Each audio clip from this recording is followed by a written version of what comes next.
Oh, hey, look, an Ortegas story where she doesn't just fly the ship. I fly the ship? Affirmative. Hello, interwebs. I hope you are all doing well because I am here to do one of my favorite things ever, and that is talk about yet another Star Trek novel, this time to review the latest Star Trek novel release, a Star Trek Strange New Worlds novel titled Toward the Night by the one and only James Swallow, who is an author that I really, really adore. Honestly, I adore all the Star Trek authors, like pretty much every single one of them that has been working regularly on Star Trek novels for the past over a decade plus are really excellent. Even the newer ones as well are also really amazing. Frankly, my only knock against Star Trek novels is I wish we actually had more of them, period, as well as more authors working in the space. Nothing against these authors, they're all wonderful, but we do need some fresh blood in there at some point. But that being said, that's not a knock against James Swallow nor this book, because I am really excited to talk about it. We've had quite a few Strange New World novels in the past year or so. It appears now that with Discovery and Picard having ended, the sort of shift has given fully over to Strange New Worlds and focusing most of the tie-ins over on that end of things, which makes sense just from a brand perspective. Though does sadden me because this is actually, in my mind, the perfect time to start doing more Picard and Discovery novels, considering they don't have to be tied into the specific goings-on of whatever those series are doing. They can kind of play in the middle ground of those shows and the spaces where the, ongoing story wasn't happening. That was sort of the big problem with Picard and Discovery books, is that they mainly had to, for the most part, focus on backstory, because Discovery and Picard were so serialized and their seasons were so, next to each other and people didn't know what was going on, that they couldn't really play too much within the timeline of the show, and they kind of had to focus on more prequel stuff, which was fine. In fact, a lot of the Discovery and Picard novels I really loved, even more so than their respective series, especially in Picard's case. I don't love Picard as a series. There's some things here and there that I do enjoy about it, but pretty much every single one of its novels I thought were bangers, absolutely fantastic.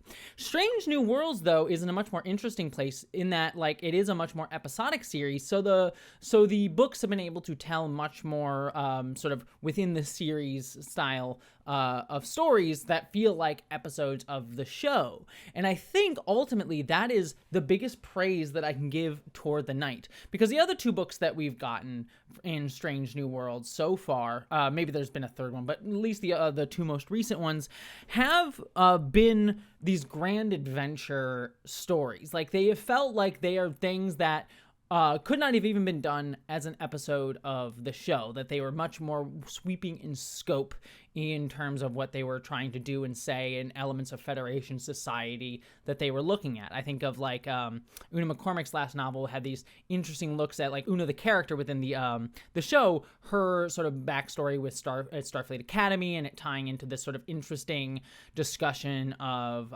colonization and imperialism and that sort of stuff that I thought was really, really fascinating, but because of that sort of flashback structure, would have been a little bit harder to do within the show. Same with the book before it, where we had sort of Pike on this planet for several months in this grand sweeping adventure, so much so that the front of the book even had a map of the planet, is how sort of big it got. This book, though, Toward the Night, honestly feels like, and I say this with the utmost, as an utmost compliment, feels like it could have just been an episode of the show proper.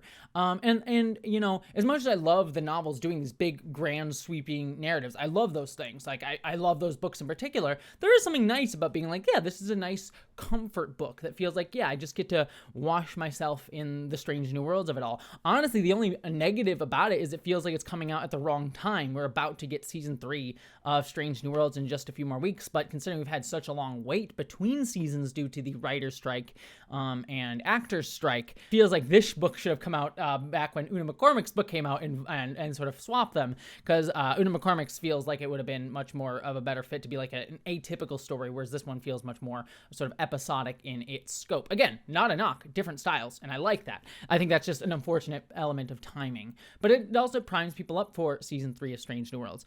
What I particularly love, and I've been sort of talking more generally about the book, and I'll give some, I'm not going to really talk many spoilers. There's not a lot to say spoiler-wise with the book, other than just telling you where the story ends. So I'm not going to do much spoilers other than just sort of general talking about the book. But what I like in particular about the book is it is an Ortegas focused story in at least one of its main plots. For those of you who have listened to my reviews on Strange New Worlds, especially season 2, I really like the character of Ortegas. Melissa Navia, who plays Ortegas, brings such character and personality to Ortegas that isn't necessarily even in the scripts. She kind of is more like a kind of a Sulu-esque character, that she's just sort of a bridge officer that's kind of there for the most part. In season 2, they said that they were going to give us more focus to her, and they kind of do, but it is more just to be like, hey, she flies the ship. I am Erica Ortegas. I fly the ship. Like, quite literally, that is the mantra that she says over and over and over and over and over and over and over and over and over again. I'm Erica Ortegas. I fly the ship. I am Erica Ortegas. I fly the ship. I am Erica Ortegas. I fly the ship. In that episode, to the point that I actually really dislike her arc in that season. I mean, if I'm not going to go fully into it, but I dislike this whole idea that like Ortegas in that episode is like, I want to try to explore new things about my career, like get to go on an away mission. And then the show kind of goes like, no, you should feel comfortable in your position as a navigator. When you do the same thing every day, it's easy to forget how important that thing is, how awesome that thing is. I won't let that happen again. I'm Erica Ortegas, and I fly the ship. Which, again, is a fine message. It's okay to be like, yeah, it's okay to be happy where you're at in life. Like, that's an okay message to sell.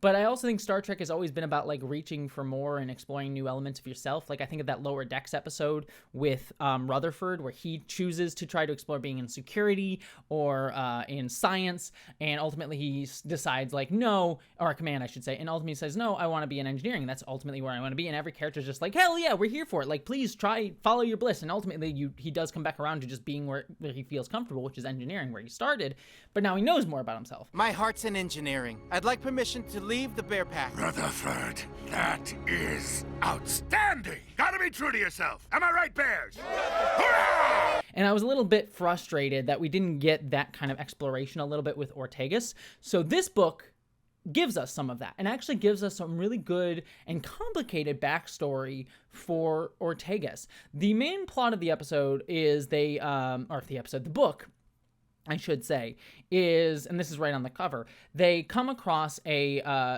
ship that was lost 100 years before, around the Star Trek Enterprise era, like the NX-01 Captain Archer era. They got lost, and it actually had on the ship one of Ortegas's ancestors, and actually an ancestor that she, as a kid, looked up to as one of the members who had, like, of her family that had went off to join Starfleet, that had become kind of her idol within her family. And because of time travel shenanigans, they find themselves stranded along with the ship of that crew in the past, and having to try to work together to survive, but being unable to. The Captain Pike and and La'an and Ortegas having to try to hide who they are, while also trying to help these people survive, but also knowing that they ultimately can't save them because they were lost. They can't break the temporal prime directive. And Ortegas coming to terms with the person that she idolizes is not actually the person that actually existed, that she's a much gruffer, meaner, and less idealistic than she had made her out to be in her head. Ortegas did. What I like about that is it kind of presents a different look at why people join Starfleet. This story could have been very easily placed in that box of like, oh, Ortegas goes back in time, meets her idol, and her idol's just a giant asshole and a jerk and disillusioned. And the book doesn't necessarily take that route. It's less, oh, she's a giant dick and bad at her job, or some of those easy things. It's much more her reasons for going to the stars, and the type of person that she is does not match with the version of her that Ortegas had been told by her family and idolized. And it does this really interesting navigation of, hurt within families through generations, through grief, how, stories of different family members get passed through time and how they get changed or smoothed over or presented in a different way than who they actually were. And it ends up being this much more complicated discourse discourse on all of those things, rather than it simply being like, oh, the person I idolized turned out to be a jerk. Like, I think it's a much more nuanced look at all of that, and I really, really liked that quite a lot, and I think it adds a lot of nuance to who Ortegas is, much more than the show ever, sadly, has given her so far, at least. Hopefully we'll get more of her in season 3 and beyond. But yeah, I really did like that aspect of it. And I think that is the biggest strength of the book. Everything else in the book, again, not to knock it, but it is more like standard. This I could have seen in just like, you know, a one-off episode of the show. And again, I like that because we don't get those as much. Even in Strange New Worlds, a lot of the Strange New Worlds episodes, because there's only 10 of them, have to be these like big event kind of episodes, and we don't get as many kind of lower stakes, you know, more, you know, adventure of the week style stories. And here it just feels like an interesting episode of the week, and the character arcs kind of feel like that too. Una gets to take command of the Enterprise for a little bit, and while Captain Pike is in the past, and you know, we have La'an sort of dealing with some stuff of like with her augment past sort of coming up, things like that I really do feel like are just like smaller scale character arcs that I really just enjoyed quite a lot, just as like just a fun exploration of these sides of these characters. And the other thing I want to commend James Swallow for doing in this book is this feels like it fits and slots right into season 2 of Strange New Worlds. I don't necessarily know the history of the behind the scenes of the making of this book, but I did an interview with Una McCormack for her book, the last Strange New Worlds book that came out. One of the things that she said was that her book was originally going to be a novel set within season 3 of Strange New Worlds, but because of timeline schedules and the writer's strike and all that, she had to shift it back to be during season 2. And, you know, she did a good job, I think, of like navigating that and like putting in little references to things that felt like they were relevant to season 2 of the show. And the same thing here happens with James Swallow's book. I don't know if this was always intended to be a season 2 novel or not, but it really feels like it was, because you get little references to things like La'an recently, from that episode Tomorrow, having seen that alternate universe version of Kirk getting killed, and that plays into her like, I don't want to affect the past anyway, because she's stuck in the past in this book as well. So like that sort of plays into her motivation. He just uses the specific time period of when this book is set to its full advantage. And again, it feels like it could have just slotted in as another episode of that season of season 2 that I really, really enjoyed. I think the ultimate thing that I'll come down to on this book is it feels just like a good comfort food Star Trek novel. And I mean that with the highest praise. There are some Star Trek novels that I've loved in recent years have been like these really great dissections of character and like these big, beautiful like pieces on genocide and healing and trauma, or like characters, like big character studies that feel like these big tomes. Even James Swallow himself has written a few of those excellently, whereas this just feels like a much more scaled back, smaller book that just felt like a fun time, and it was nice escaping into this book. I think the only knock that I would give this, and it's not even necessarily a problem with the book, is it's just a storyline that I dislike, that they're probably continuing into season 3, which is Spock worrying about Chapel. Like, there's this small story, thank God, of Chapel sort of being in danger and Spock sort of worrying about her because he has feelings for Chapel. I've just not been a fan of that arc generally. Like, I don't necessarily hate the two of them being together, but I dislike that now all of their stories, especially Chapel's end of things, kind of revolve around Spock and his romance with her, sort of like backfilling this very like I don't know, very sexist, let's just say. Sexist is maybe too strong word because people think like, women hate, but it's like this very tropey woman storyline for Chapel from the 60s that they're kind of backfilling now. And it's like, is this what really how we're going to still define Chapel? Again, that's not this book's fault. It's sort of picking up the pieces of what the show was doing. It's just, I wish we could have gotten a little bit more with Chapel going on there. And then the other thing too is the stuff with the Klingons. This is going back to a positive. Una has to deal with some Klingon stuff coming up as they are sort of trying to help Pike and the crew. And I actually really liked that this dealt with the ramifications of the Klingon War. It's just an interesting, specific spot in the era of Star Trek that we haven't gotten as much exploration of. We got a little bit of it on Strange New Worlds with the Mbenga episode, but here we get a little bit more of like, okay, there are still some Klingon captains who fought during the war with the Federation in Discovery, and how do they feel about now this era of peace under Lorel? well. And I really like that we got a little bit of a specific sort of relationship there between Una and the Klingon antagonist of the book. It's nothing particularly like mind-shattering or like, ooh, this is a big revelatory look into Klingon culture, but it is utilizing the specific era and setting that we are in to its fullest, and I think allowing us to get a unique flavor of what makes this a Strange New Worlds novel in specific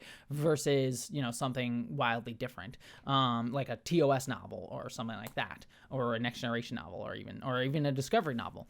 So I think that, again, compliment on all those rounds. So if you're looking for a nice comfort food Star Trek novel, I highly recommend this book. You cannot go wrong with James Swallow, and I think he does a really excellent job. So those are my thoughts on Toward the Night. Also there's some fun, I don't want to spoil too much because it's sort of a background mystery, but there is some fun alien civilization mystery going on here as well. I won't spoil that because most of that, if I said too much, would reveal too much. But it is a fun little background element. So I'd love to hear your thoughts on the book. Did you read it? Did you like it? Love to hear all your thoughts down below. But beyond all of that, my friends, I hope you live long and prosper.